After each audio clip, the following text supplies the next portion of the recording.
Assalamualaikum warahmatullahi wabarakatuh. Selamat pagi, yang terhormat Ibu Irma SKM MKes dan Ibu Hadijah Alimuddin MKes selaku dosen pengampu mata kuliah Ismu Tahir Gizi. Dan juga selamat pagi untuk teman-teman sekalian. Selamat datang di sesi presentasi kita hari ini. Nah, hari ini kita membahas salah satu model diet paling teruji dan diakui dunia, yaitu diet Mediterania. Next slide.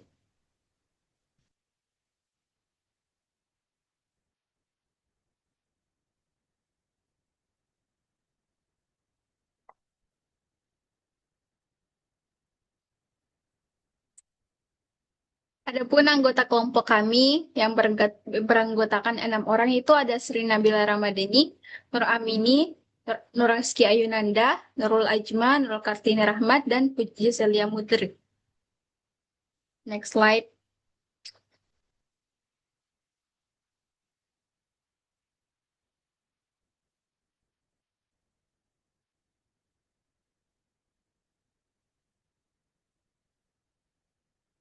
Oke. Eh, Adapun latar belakang diet Mediterania ini ada yakni model diet ini bukan hanya sekedar tren, tetapi sebuah warisan budaya yang menawarkan solusi signifikan terhadap tantangan kesehatan global saat ini. Nah, untuk mengawali pembahasan, mari kita pahami dulu mengapa topik ini sangat relevan. Jadi, gaya hidup modern dengan pola makan tinggi lemak jenuh dan gula terhadap memicu krisis global di mana penyakit PTM atau penyakit tidak menular bertanggung jawab atas lebih dari 70% kematian menurut WHO. Menanggapi ancaman ini, kita beralih ke solusi yang teruji yaitu diet Mediterania. Model diet ini yang berfokus pada buah, sayur, ikan, dan minyak zaitun. Terbukti secara ilmiah seperti ditunjukkan oleh penelitian Gues-Ferre dan Villet dan Godos et al. Mampu memberikan efek antiinflamasi dan antioksidatif yang signifikan, sehingga menurunkan resiko PTM dan meningkatkan kualitas hidup. Bahkan pada lansia, oleh karena itu, diakui pola oleh UNESCO sebagai warisan budaya, diet Mediterania menjadi model gizi holistik yang mendesak untuk kita belajar dan adopsi. Nah, dari data tersebut terlihat jelas bahwa kita membutuhkan intervensi yang kuat untuk mengatasi ancaman PTM. Dan disinilah peran diet Mediterania yang menjadi krusial. Selanjutnya, mari kita telah lebih dalam tentang komponen, mekanisme kerja, dan bukti ilmiah terkini mengenai manfaat diet ini. Untuk itu, saya serahkan ke pemateri berikutnya.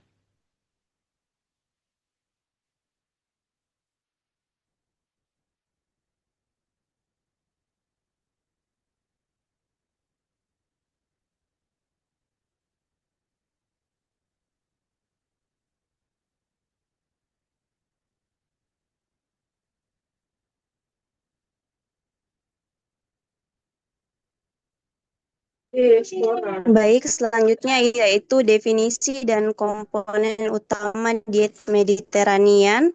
Next slide.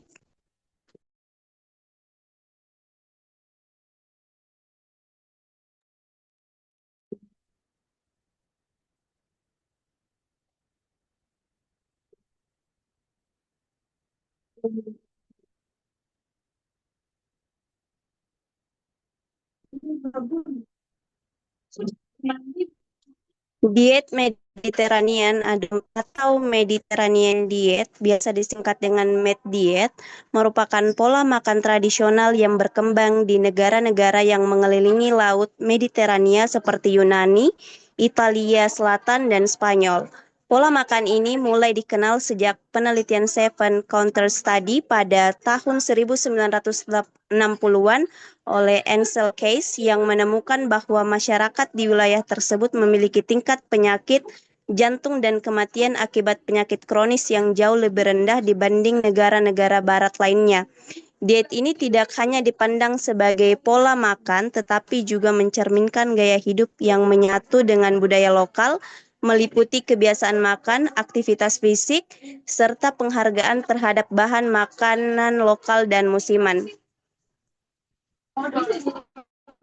Diet Mediterranean merupakan pola makan berbasis plant-based diet dengan penekanan pada konsumsi bahan alami, segar, dan minim olahan.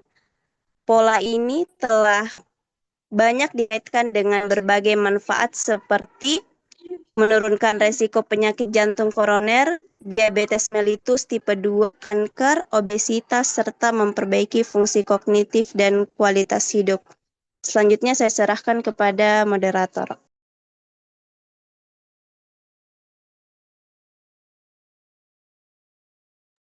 Oke, itu tadi definisi dari diet Mediterania. Selanjutnya ada komponen utama diet Mediterania.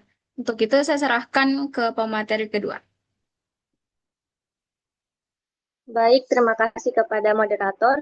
Di sini selanjutnya adalah komponen utama dari diet Mediterania. Yang pertama itu sayur dan buah segar sebagai sumber utama vitamin, mineral, dan antioksidan. Yang kedua, serealia utuh dan roti gandum sebagai sumber energi dan serat. Yang ketiga, kacang-kacangan dan biji-bijian yang kaya akan protein nabati dan lemak sehat. Lalu yang keempat itu minyak zaitun atau olive oil sebagai sumber lemak utama yang menggantikan lemak hewani. Yang kelima, ikan dan makanan laut sebagai sumber asam lemak omega 3 dan protein berkualitas tinggi. Yang keenam, produk susu rendah lemak, terutama yogurt dan keju dalam jumlah sedang. Yang ketujuh, daging merah dan olahan dikonsumsi jarang dan dalam porsi kecil. Yang kedelapan, air putih sebagai minuman utama dengan anggur merah hanya opsional dan dalam jumlah sangat terbatas sesuai budaya atau keyakinan. Yang kesembilan atau yang terakhir itu bumbu alami seperti bawang putih, rempah, dan herba aromatik digunakan untuk menambah cita rasa tanpa harus menambahkan garam berlebihan. Secara keseluruhan, diet Mediterania bukan hanya pola makan sehat, tetapi juga model gaya hidup seimbang dan berkelanjutan. Kombinasi konsumsi makanan secara alami, pola sosial makanan yang positif, serta aktivitas fisik rutin menjadikan diet ini sebagai salah satu pola makan paling ideal untuk menjaga kesehatan jangka panjang, mencegah penyakit kronis, dan meningkatkan kualitas hidup. Sekian dari saya kembalikan ke moderator.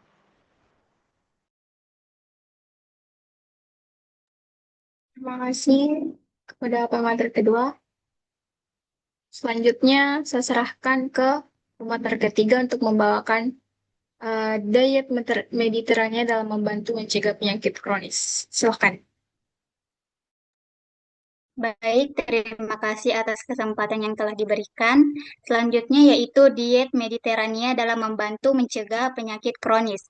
Adapun manfaat utamanya yaitu diet Mediterania ini menjaga kesehatan jantung dan mencegah penyakit metabolik seperti diabetes dan hipertensi.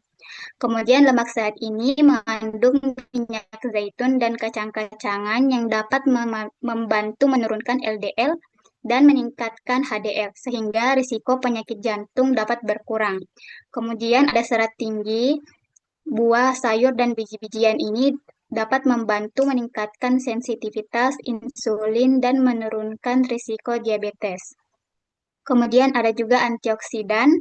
Kandungan dari buah dan sayur membantu melindungi tubuh dari stres oksidatif dan peradangan sehingga dapat mencegah kanker dan penuaan sel. Kemudian yang terakhir ada pengurangan makanan tidak sehat. Dengan membatasi makanan olahan, gula, dan lemak trans, diet ini membantu menjaga agar berat badan, kolesterol, dan tekanan darah tetap stabil. Baik, itu saja saya kembalikan kepada moderator.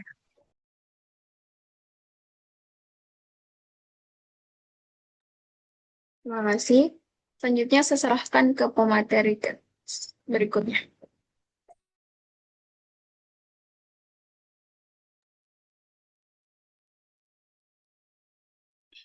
Baik, selanjutnya yaitu peran diet Mediterania dalam mencegah penyakit kronis.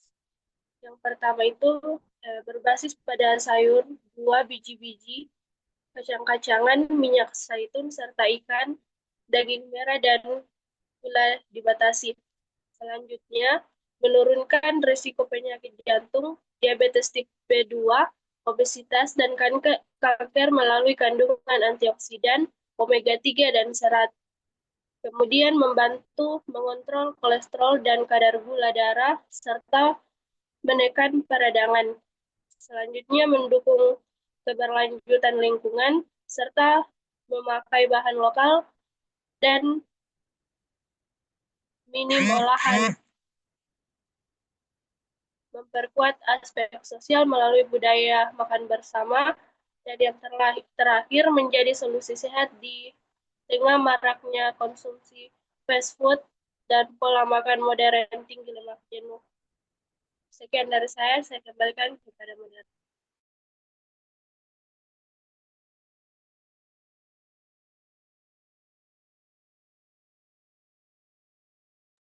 Makasih. Selanjutnya saya serahkan ke pemateri berikut.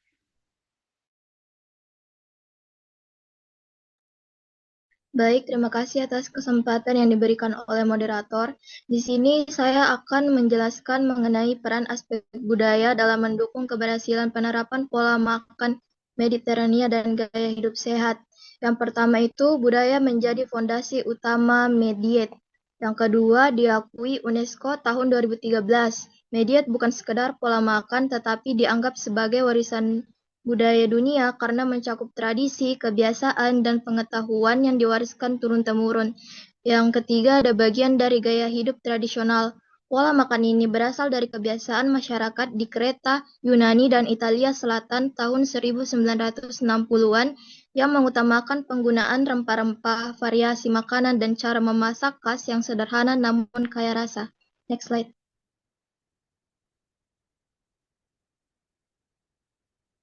Nah, selanjutnya ada peran aspek sosial dalam mendukung keberhasilan penerapan pola makan Mediterania dan gaya hidup sehat. Yang pertama itu aspek sosial membuat diet lebih mudah dijalani dalam jangka panjang. Yang kedua, makan bersama. Tradisi makan bersama keluarga atau teman memperkuat rasa kebersamaan sehingga orang lebih konsisten menjalankan pola makan ini. Yang ketiga, meningkatkan kesehatan mental. Kombinasi makanan sehat dan interaksi sosial memberikan rasa bahagia dan meningkatkan kualitas hidup. Dan yang terakhir ada mendorong aktivitas fisik. Budaya sosial media juga mencakup kebiasaan bergerak atau beraktivitas di lingkungan sekitar, sehingga tubuh tetap bugar. Next slide.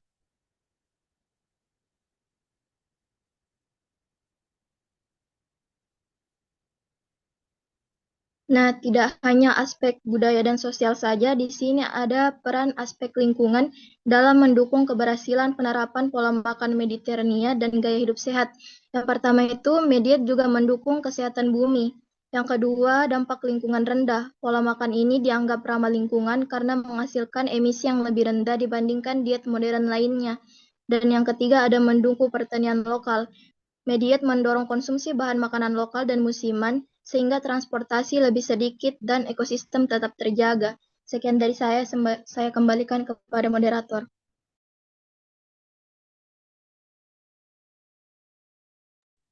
Baik, terima kasih kepada pemateri-pemateri yang membawakan. Dan terima kasih banyak atas diskusi yang sangat aktif dan mencerahkan hari ini. Sebagai penutup, mari kita tegaskan kembali pesan utama dari presentasi ini. Adapun kesimpulan dan sarannya itu, yakni diet Mediterania muncul sebagai pola makan holistik yang berakar pada tradisi Mediterania, menekankan konsumsi nabati kaya serat, lemak sehat, dan antioksidan yang terbukti efektif mencegah penyakit kronis seperti penyakit jantung, diabetes, dan kanker di tengah gaya hidup modern yang tidak sehat, sekaligus mengintegrasikan aspek sosial seperti makan bersama, budaya sebagai warisan UNESCO, dan lingkungan dengan pemanfaatan bahan lokal berkelanjutan. Untuk saran kami itu adalah masyarakat peserta pemangku kebijakan kesehatan segera mengadopsi dan mempromosikan diet Mediterania melalui inisiatif edukasi rutin, dukungan terhadap pertanian lokal, dan peningkatan aktivitas fisik untuk mewujudkan gaya hidup sehat yang berkelanjutan dan berdampak positif bagi kesehatan individu serta kelestarian planet. Baik, akhir kata kami berharap materi ini dapat menjadi bekal pengetahuan berharga dalam memahami isu mutakhir gizi. Terima kasih perhatian Ibu dosen dan teman-teman sekalian. Selamat pagi.